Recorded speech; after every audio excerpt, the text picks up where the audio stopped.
13th was critically panned because it doesn't function like a regular movie and doesn't deliver like a regular movie. It delivers like a Friday the 13th movie, but that's not their expectation. So that wasn't a surprise.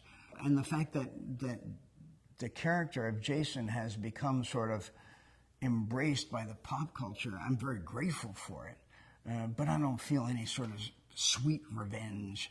Now you people will fucking listen to me. I knew what I was doing then. I didn't know what I was doing then. I was just, going by Braille. One of the things I want to talk about is Jason as the boogeyman, or as the sort of faceless villain. I think that icon is really strong.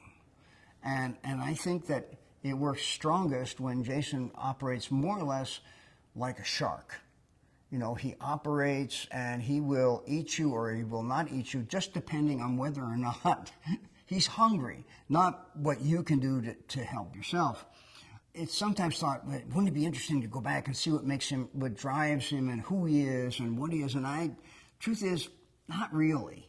I don't think we respond to villains that way. Villains are out there, they're faceless, they're nameless, and they can't be stopped. That's the reason why, it's possible for characters like Jason or Freddy or Toxic Avenger. I mean, they can keep coming back because they're not really people. They're this idea of this embodiment of our fears. And that's what lurks out there, and that's what drives these movies. Here's what I think, that for part of the audience, Jason represents Revenge of the Nerds on steroids. That Jason goes out and he kicks the ass of people that a whole bunch of people would like to kick the asses of in high school. The high school quarterback, the cheerleader who was always such a snot. All of these sort of people that you couldn't knock off the pedestals, and the rest of us are wandering around, but we identify with Jason. If they ever got into the woods with Jason, I'd show you who's boss.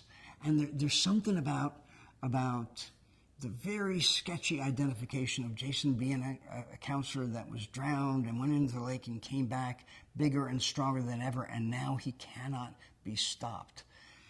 And I think that embraces a whole bunch of the spirit of some of the fan base. When I finally got a window into that, I said, oh, that makes so much sense. I completely get that.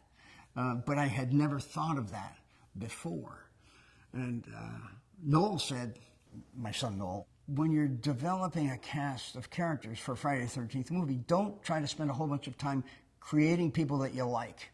Create people that you like to kill. And that's very different. And I think he's spot on. I mean, for that thing, which is a Friday the 13th movie, I think that's part of the core transaction. What we tried to tap into was the Bruno Bettelheim thing, where you take something that you know is scary, you look at it, and it's a little bit less scary. And that you had a series of those vignettes. And I remember Victor Miller saying that, when he was trying to figure out what we might do next, he said, I don't know, it's like, think of those things that your mother told you. No, there's nobody under the bed. That's just silly. Now turn off the light and go to bed. Then you put somebody under the bed. Or, somebody in the dark hallway. Or that there's things out there that the world is not a safe place. And I think that's what happens. It's a worldview. You say, the world is not a safe place. Watch your ass. And so you watch it, and it reinforces that feeling of discomfort. Holy shit, we're going to get 13 murders? Who did it? And oh my God, it looks really, oh my, what's that going to be?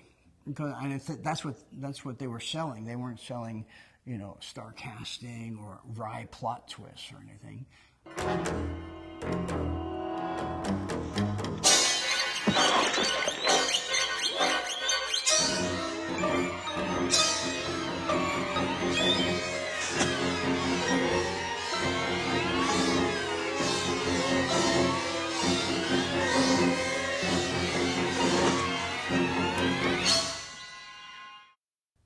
The guys that I was working with understood that if you're going to have something, you needed to brand it. And the easiest way to brand it would be with a, you know, a central character that you could come back to time and time again, and it could be King Kong. You know, you don't say I'm going to do a sequel to King Kong, only it's going to be about snakes.